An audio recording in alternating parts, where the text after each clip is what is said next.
Hello, everybody. Welcome to the first episode of Goliath's Corner, where I'm going to have guests on. I'm going to debate them. They're all Davids. I'm Goliath. We'll see if they can come out on top. But my first guest is Alec Baldwin, avid Bears fan. Also likes the Phillies, the Predators, the guys all over the map, but huge Bears fan. And I think everybody is at least kind of familiar at this point with my standpoint on the Bears offseason. I'm going to give Alec the floor to give his take on what they did, some of the different moves that they made, and where they're going to stand because of it. Go for it. Right, man. So I'm active a lot in the Bears subreddits, Instagram pages, Facebook, all that fun stuff. And a lot of people are very, very optimistic about the offseason that we just had. And I'm pretty optimistic as well. I think it was a pretty solid offseason. I'm not as optimistic and impressed as a lot of other Bears fans, though. I do think we did a lot of great things, but at the same time, I think we left a lot on the table that we should have tackled and we ended up not doing. So I think it's just best to start with pros and cons. But the pros, I think, are pretty obvious that Justin Fields now has protection, and he also has weapons at his disposal after this offseason. The trade with the Carolina Panthers is debatably, I think, the best move they have made the entire offseason, point blank, period. Getting DJ Moore, I think, was the premier, piece of that package. So I think getting Fields an instant number one receiver that's beautiful. And on top of that, they got a solid guard in Nate Davis from the Titans. And in my opinion, drafted the second best offensive tackle in the NFL draft in Darnell Wright. Besides Paris Johnson, I do think he was the best. He shut down the best edge rusher in all of college football last year. Hasn't given up a sack in 19 games. Absolutely impressive. Big dude. I also like how we were very conservative, but also went and got two new running backs with a guy named Travis Homer. He's not going to be a huge piece, but he's actually very impressive on a lot of third down plays. And he's actually a decent blocker. And then I think getting Donta Foreman in with Khalil Herbert is solid as well. As much as I like David Montgomery, I like the fact that we have pretty much a 3 running back room with Roschon Johnson being thrown in there as well. The defense, you can't go wrong with the linebackers, man. I know you're not a huge fan of the linebacker, especially Tremaine Edmonds, but our leading tackler last year was an undrafted free agent. And not only an undrafted free agent, a rookie undrafted free agent was our leading tackler on the entire defense, or on the entire linebacking core. As good as Jack Sanborn was and how impressive he was, it's asinine how little help he had there at the linebacking position, especially after the Roquan trade. So I think getting Tremaine Edmonds along with TJ Edwards, who had another impressive campaign, that is a phenomenal 1-2 punch. And you can throw Jack Sanborn there as the third linebacker, and he'll be able to learn under them. And I think it's very great. I think those are the major pros. Obviously, I think I covered most of them, but I do have a couple cons, and that has to be the defensive line still is rather weak. And the other one, which not a lot of people are talking about, it's the center position. We didn't really get a lot of depth at the center position. Now, I think Cody Whitehair, he's moving from left guard over to center now because we got Nate Davis, I think was a very good move. I think Cody Whitehair had his best years at center. But at the same time, I don't know how much longer we're going to keep him. I think he might be moving on even after this season. So I was really wanting us to get a guy like Luke Whippler out of the draft, which we didn't even end up getting a center, which I think, again, not as many people are talking about that, but I think that's a very important key thing that we missed out on. The obvious, though, is the defensive line. The defensive line, as much as I kind of liked the move with DeMarcus Walker, I don't think him being the number one addition, I don't think him being the number one guy is great, but I do think he's a solid player. And we're still missing that key component. I think we needed another defensive end. I know we got that Rashad Green, I think, from the Texans. Whatever. I think he's more of a depth piece. I don't think he's going to do anything massive. And then the defensive tackles, although we had the 2 guys drafted in Pickens and Gervon Dexter. All we did was went out and got Andrew Billings, kept Justin Jones, and then I think we signed someone else relatively recently, but the name is kind of, can't remember it off the top of my head. But overall, I give it around a B plus, A minus. I think it was solid. I think there's still a lot of things we need to tackle, but it's not going to be a one-off season fix. Our GM even said. Okay. So I'm going to go position by position and just basically disagree with you on everything. All right. Yeah. No, that's respectfully. Fine. So while I like the addition of Nate Davis, let's start on the O-line. He hasn't played a lot of football the past couple of years. And That's they true. have not added a lot of depth to that offensive line, especially at the center position. I mean, personally, I think the biggest mistake that they've made the past couple of years was the Chase Claypool trade. I don't see how that benefited the team at all. He didn't produce with them, and they gave up what was essentially a first-round pick and a higher draft position than what Claypool was even drafted at. And he never lived up to that capital. So that to me was a crazy trade. That center position needed to be addressed because I don't even know if Cody Whitehair is a legitimate center. But you tell me if I'm wrong. But I really don't know if that works there. Cody Whitehair, I'm not going to pretend like he's a top 10 center either. I don't think he is. I do think he's a middle of the road center, but at the same time, it is a lot better than the center position we had last year, which was Sam Mustipher, who is at best a second stringer, at very best. And I'd probably be a second stringer on a weaker team. Again, I agree with you on a lot of the things you have said so far, but I do think Whitehair, I think his best football came when he was a center. Sure, he did play well enough. I just don't know if moving him back and forth is going to be conducive to Fields being successful. I mean, that center quarterback relationship's important. You're calling out the protections from there. I mean, ask Peyton Manning, Jeff Saturday. That is one of the most important connections on the field as it pertains to offense. So to me, that's a huge deal. As far as receivers go, you said Justin Fields has a bona fide number one receiver. Is DJ Moore really that? I mean, we saw him have one nice season. Well, he's had 3 straight 1,100-yard seasons. And if we're also going to look at that, a lot of people are unsure if Stephon Diggs could potentially be a number one receiver until he went over to the Bills. You know, I see your hesitations on it. I genuinely do. I think that DJ Moore still has something to prove. I don't think maybe I should retrace my steps instead of saying bona fide. But again, a lot better than what we had last year. It's the little pieces that'll eventually be adding up that will make that improvement. But continue with what you were saying. It's a massive improvement. And I also did like the addition of Tyler Scott in the 4th round. Yes, great. I think he's just a better version of Darnell Mooney personally. So I like that pick a lot. I could see that happening. And I also think that Darnell Mooney's still a good player and Dante Pettis is a nice depth piece. So I don't think that they're struggling at the receiver position. I just don't know if DJ Moore elevates the room that much. And we'll get to Fields because that's going to be a whole thing. But I don't know if they have the guy that can get them the ball. But we'll get to that. As far as the running back room, running backs to me are inconsequential, but I do like Roschon Johnson. I think he'll do fine there. Khalil Herbert's fine. I don't think they necessarily got much better losing Montgomery, but I don't think they got much worse there. That's what I was thinking. The only thing is that the Lions part, the fact that he went to the Lions is the only part of it I don't like. He could have gone anywhere else except the NFC North and it'd been fine, but maybe he'll kick our ass 2 times out of the year. So well, the Lions, and we'll get to them, but the Jahmyr Gibbs move made no sense. And then getting rid of Swift, that was, we'll get into that. That was, I love that pick, but for the reasons why you think it's laughable. One move that does not make sense to me at all is you had all of this discourse with Roquan Smith, and he's a fan favorite. Everything that I could see, the Chicago fans love Roquan Smith. Then the second the trade happens, you know, it's, oh, he's an off-ball linebacker, whatever. We couldn't pay him that money. And then everybody's cheering over the Tremaine Edmonds contract. I have the numbers right here. All that matters in the NFL is guaranteed money. We all know that it could say $100 million, it could say $20 million. If both deals have $20 million guaranteed, it's a $20 million contract.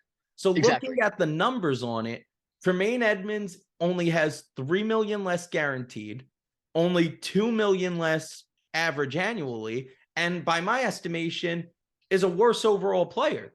So my attitude, I don't think he's as good. Just keep Roquan Smith. Your thoughts? See, okay. Out of all the trades we made, Robert Quinn, Khalil Mack, out of all those trades, the one I liked the least was the Roquan trade. Sure. I even understood the Khalil Mack trade. It's like massive money. We're bringing in a whole new system. He doesn't fit that system. Let's try and get as much as we can out of him and get that contract off the books. Made sense to me. Now, the Roquan deal, he is a better player, and I also agree with the fact that the money's not that much different. But at the end of the day, there was a whole debacle with him and his agent shit, which I think is still a debacle, even though he got the money and all that. I still think it's so stupid. Even though Bears fans might not admit it, I think it's very telling who Roquan even is as a person outside of the out of the field, off the field. And the more that kind of went on with the contracts, and then we had this weird shit where he made the Instagram post requesting a trade, and then he didn't want to trade. It's like maybe he dug his own hole on that in a way. Sure.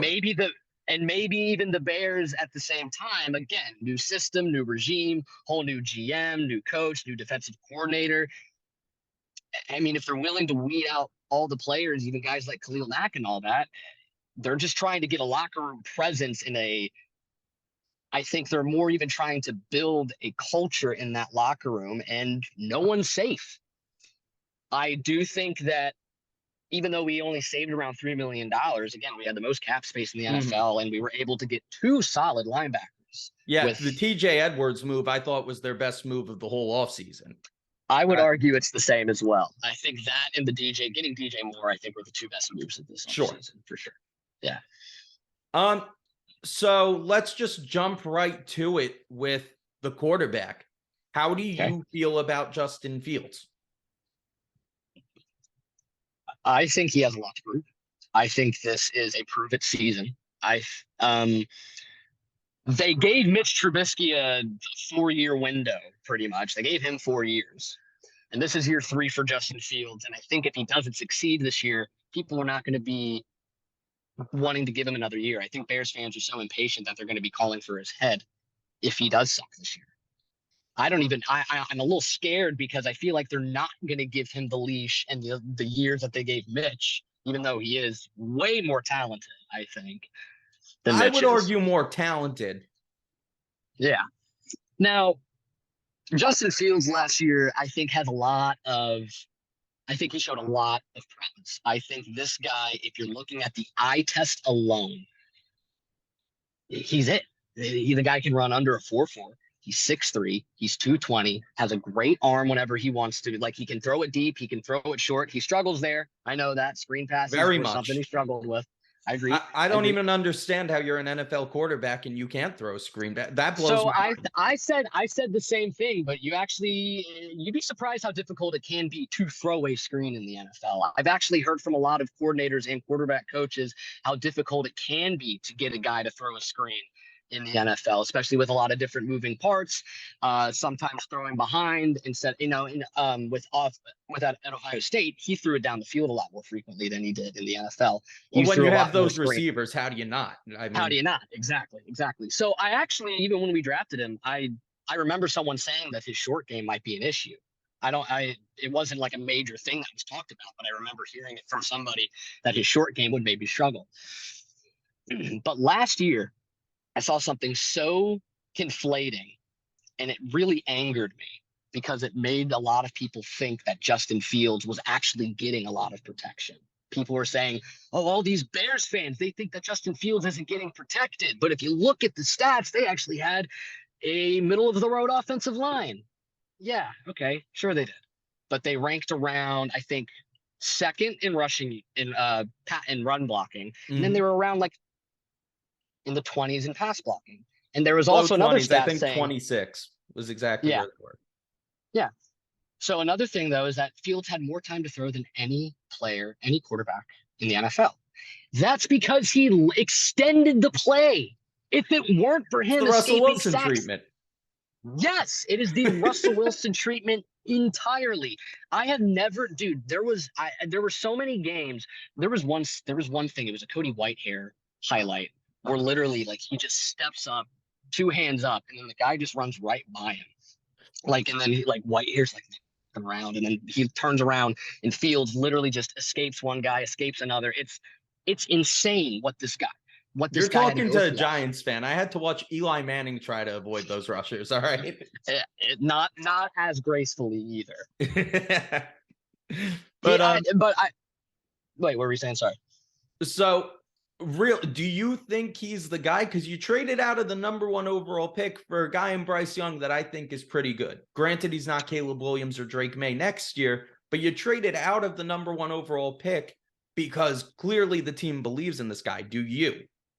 I think not only do I believe in this guy, I think that picking any other quarterback in this moment in time in this draft would have been so stupid, because I do feel like every single quarterback in this draft, hot take, I feel like every quarterback in this draft is probably going to be a bust. All of them will be a bust. Almost all of them, wow, I think, are going to be pretty mediocre. I think it's going to be like the Mariota, Jameis Winston shit all over again. Sorry, I don't know if I can curse or not. No, it's not going on live TV. You could say whatever you want. But no, I mean, Richardson, to me, is the only one that has the potential not to, just because of his offense coordinator. That's it. Young, too, I think has a good enough processor. I'm just worried about him. I think it's going to be uncomfortable to see him on a football field in the NFL with how small he is. It's going to feel like watching Tua, where every time contact's made on the guy, you don't know if that's it. Yep. But I think he has a good enough processor to be successful. And I think Stroud's great too, but I'm not sure the Texans are even capable of developing a quarterback. Yeah, I mean, I don't even know if the Bears are fully able to develop him. See, and that's where I come back to Fields and how I feel about him personally. So it's some superstition thrown in there a little bit.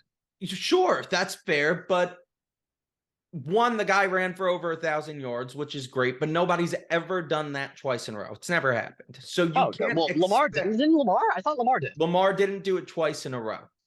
That's right. Yeah. Okay, right. Okay. Nobody's ever done it consecutively. Lamar's done it twice. I think Vic may have done it twice. I'm not positive, but nobody's ever done it twice in a row. So you have to assume he's not doing that again.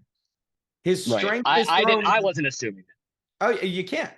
So his strength is throwing the deep ball, and he struggles throwing the ball short. It is the windy city of Chicago. The worst thing you could do is ask Jay Cutler. The worst thing you could do is be a deep ball thrower and not be able to get those short to intermediate ones that keep a drive going. When the second the ball hits that air, it's getting whipped around. It's not just staying where you're placing it. You have to account for all of that. So I think his skill set is the exact opposite of what a team like the Bears needs, unless they want to put a dome up, which the guy literally said, we need a dome. So he knows this. It's not a secret to him. So I'm concerned, and I would be, especially as a Bears fan, that this guy just isn't built for the city. And frankly, I never saw it with him as a thrower. I mean, anybody can hit. I mean, he was a primary thrower in college. He actually. But look at the receivers and the protection. Of course. I mean, and look at other. We thought Cardale Jones would be fine coming out of. I thought he was going to be a bust. I called him a bust. But there have been a lot of guys to come out of Ohio State that Dwayne Haskins, rest in peace, but he didn't play great football in the NFL. These guys don't play football well because they have perfect protection and the greatest receivers and just throw it deep, bombs away. Like, it's not an offense that is conducive to the NFL. But Justin, if it weren't for him last year, the Bears, they would have gone 0-17. They were the worst team in the league, Alec. It's not like I know, but they would have gone 0-17 if it were not for him. I guarantee it. To me, that's the same result. I'm sorry. I mean, sure. No, I mean, 3-14 is not good. I'm not going to pretend like it is, but I'm going to he was our offense. He was. Yeah. Like we gave if it were not for him, I don't know what this team would have looked like last And year. at times it was electric. At times it was very fun to watch. But you also got to remember that for the majority of the year, he was without Claypool and Mooney. He was. Even when we got Claypool got hurt and was out for a lot of that time. Mooney was out. Chump. I'm sorry. I didn't love the trade, but at the same time, now that we got DJ Moore, I think it'll be interesting to say the least. I'm not going to call it a total failure until this season's over. I don't know if he even starts for them. I think you put Mooney on one side, you put Moore on the other. I think Mooney plays slot. No, because I think that's why you draft a guy like Tyler Scott, who's better than Mooney in the slot, and Mooney still play outside. I think Scott starts at the number 4 receiver. And I think he starts at 4 or 5. It depends on Pettis and how they feel about Equinemius, St. Brown, whatever. It doesn't matter. But I think it'll be DJ Moore and Claypool on the outside. I mean, I think you have to put Claypool at the outside. I don't think given the capital that you gave up for him, yeah, you do have to.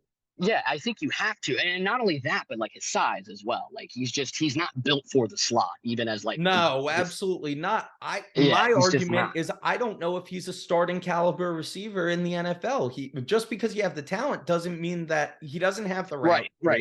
You know, I saw a stat.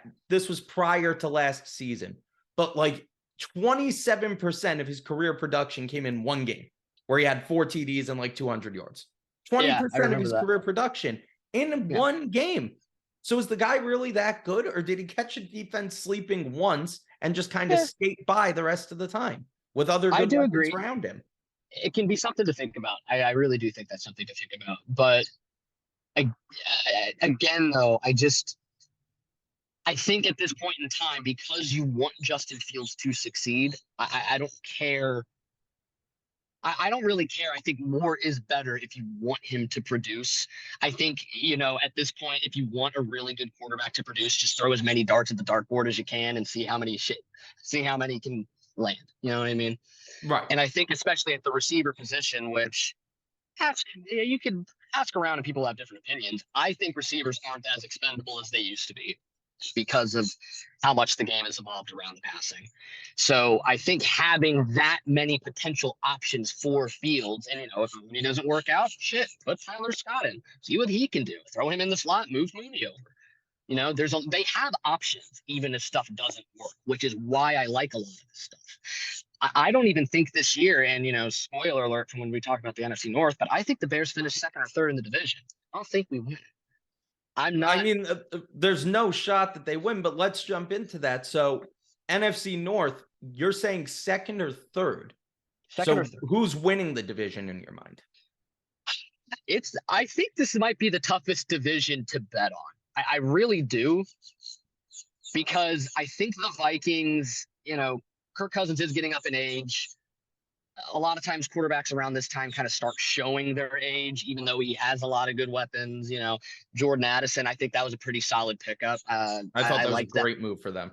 Yeah, I thought that was a solid pickup. Him and Justin Jefferson, that could be something really awesome to watch. He's going to be Robert Woods to Cooper Kupp. Yeah. That's exactly what it's going to be. Yeah, and then, they have Hawkinson, which is also awesome. So Kirk Cousins does have the weapons, but again, he's not a mobile quarterback by any means. He's getting really old. He's fucking really awful. I mean, the guy was drafted in 2012. He's not really he's like 30. Isn't he like 35, 36? Yeah, I think he's closer to 33, 34. I'd have to check, but even 35, 36, it's not like his arm's falling off this year. I think they're the most underrated team in the league right now, just because they had a bad defense last year. I do think they win the division. And I think Bears or Lions are second, and then the other one third. I think the Packers not going to be that great, man. I think personally, I think the Bears are going to still be last in the division. I really don't think they did enough to improve. And I think the Packers roster overall is still better. Now, Jordan Love obviously is a question mark, but I think those two fight for last place. And like I said, the Vikings underrated right now. I mean, this is a 13-win team last season that didn't lose that much. They couldn't add anything because of their cap situation, but they just lost aging assets. No. Kendricks Yeah, aging, Peterson aging, you know? I agree with every single one of those things you said. I just think that they had the worst. What I don't want to. I don't know the exact stat, but didn't they have like the worst plus minus differential for like a division leader Oh, in like the history of the absolutely. NFL or something Absolutely. like But that? to me, a team that wins 13 games, maybe it was 12 or 13, whatever the number was. I can't remember, but yeah, Off the top of my head, it's not registering. But point being, yeah, this team won a lot of games last year, a lot of close games, and their point differential was massively overblown by huge blowout losses to the Cowboys, the Eagles, but even the and games I they forget what won, other it one was it was. like it was like the fans were having a heart attack even in the games they won. You know what I mean? Oh Like they yeah, never no, blew anyone out they either. were like the cardiac kids last year. I mean, they Yeah, were not easy wins, but they have so much talent still that I feel they can make up for that. And the yeah, defense literally cannot be worse. It's impossible for the defense to be worse than it was last yeah. year. Ken, they could have been the Bears. Yeah, and I mean, right. They, They could but have been the Bears defense. they put a heavy investment in on the defensive side. I don't know. I think they're as good, if not better, than they were last year. And I think they got younger and faster on offense. So to me, the Vikings are going to be right there. They may win the division. I think the Lions are everybody's like sexy pick to really break out this year. Yeah, And to they're me, gonna be a this 9-win team, I think. 9 or Yeah, that's 10, yeah. Look, they had a yeah, really hot ending to the season, but honestly, I still think Dan Campbell's a fake sharp, and everybody hates when I say that, but I think it's true. And the Lions are still the Lions, bro. Jahmyr Gibbs, Jack Jack Campbell, like, Campbell, what are we bad man. doing? And So then, go ahead. those players aren't bad. Like I don't think they're bad It's not players that the by any players means. are bad. Yeah, it's just God, man. Like you could have gotten so like they could have.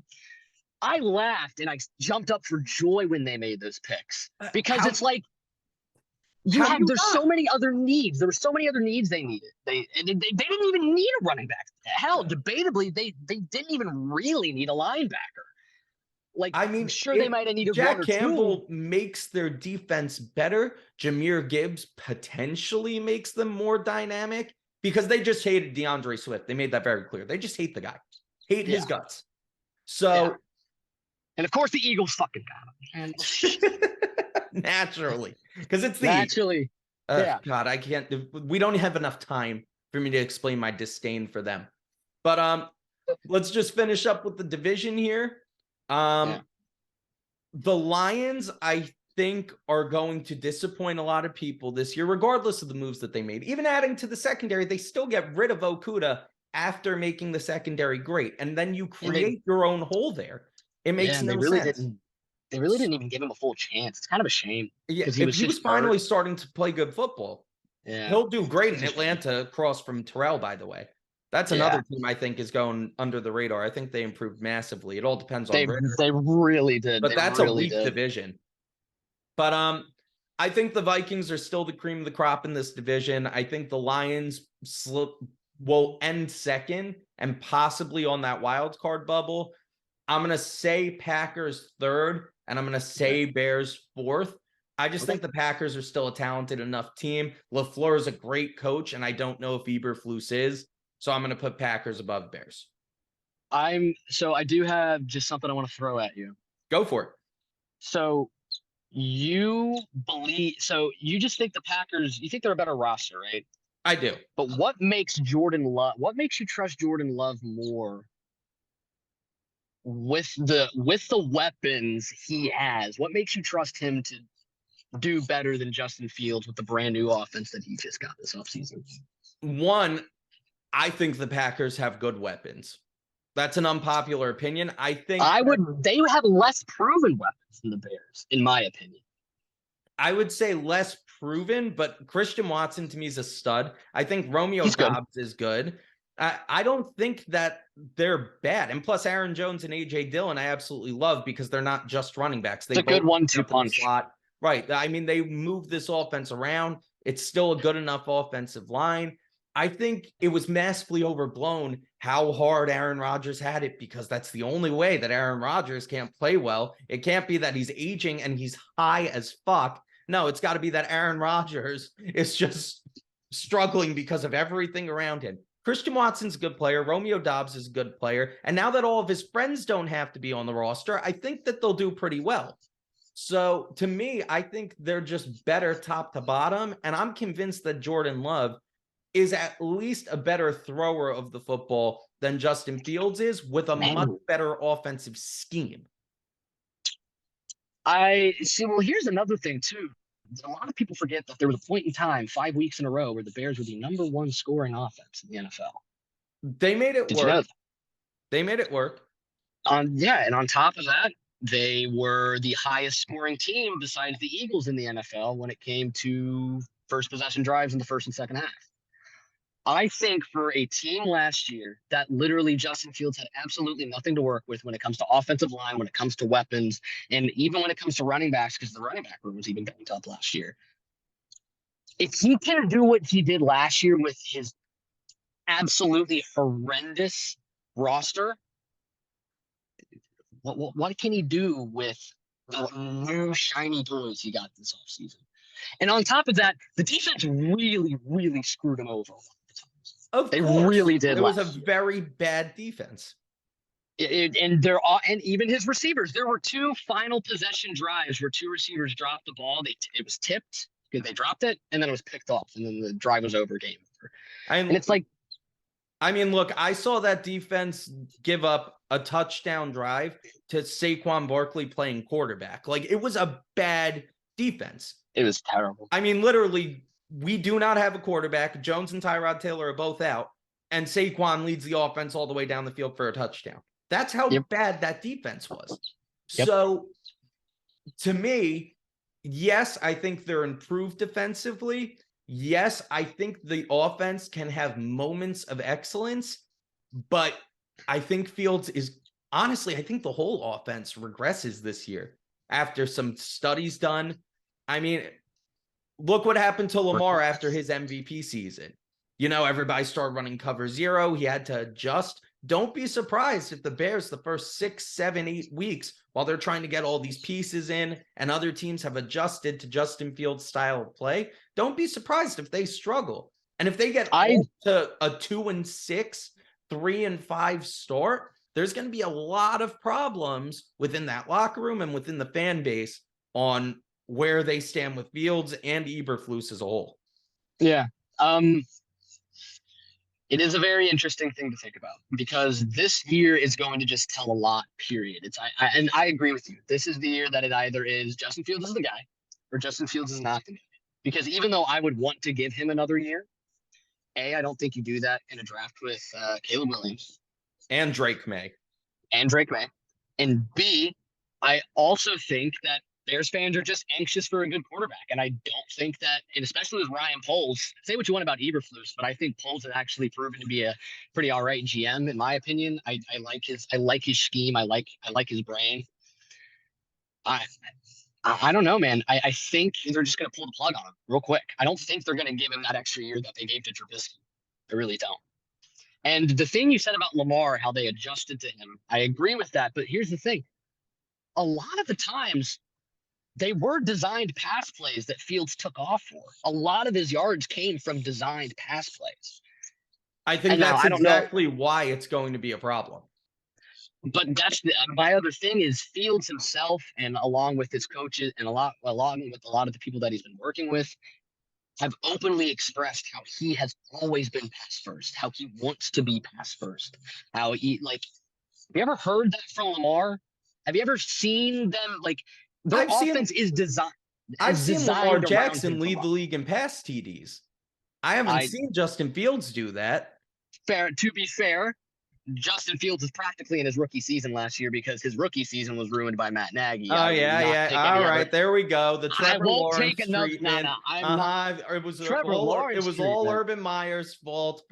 You know, how is it not Urban Meyer's fault in a way? How is it not? I'm still not sold on Trevor Lawrence. Everybody's just ready to crown him one of the best QBs in the AFC. To me, he's still bottom tier of the AFC, but we don't have time to go for that. We got to close this out here pretty soon. We'll get into, by the way, come back anytime. We'll get into that. I am not a big Trevor Lawrence guy, but I am. So I get where you're coming from with Fields. I understand the excitement in Chicago. I still think they're the worst team in the division. Any final thoughts? We got to sign off here in a little bit. I know you said you wanted to talk about the steals of the draft, but I don't think we could really cover that now, do we? We don't have the time for that. Not necessarily today, but that's fine. You'll be on plenty. So sounds good, man. Welcome back anytime. But thanks. One final thing, any topic. You got 2 minutes. One final thing, real quick. I will say this because it was one thing I wanted to cover. I do agree with what you said. I think JALIN HYATT is the steal of the draft. Period. Thank you. And I really wanted to express it. I'm not a huge Giants fan. I'm not even saying that because you're a Giants fan.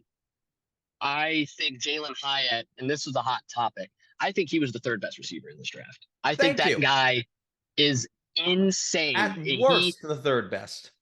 Yeah, I think he is the third best receiver in this class. He was absolutely electric, a great deep ball threat. I think he can, at the end of the season, he'll be the Giants' number 2 receiver.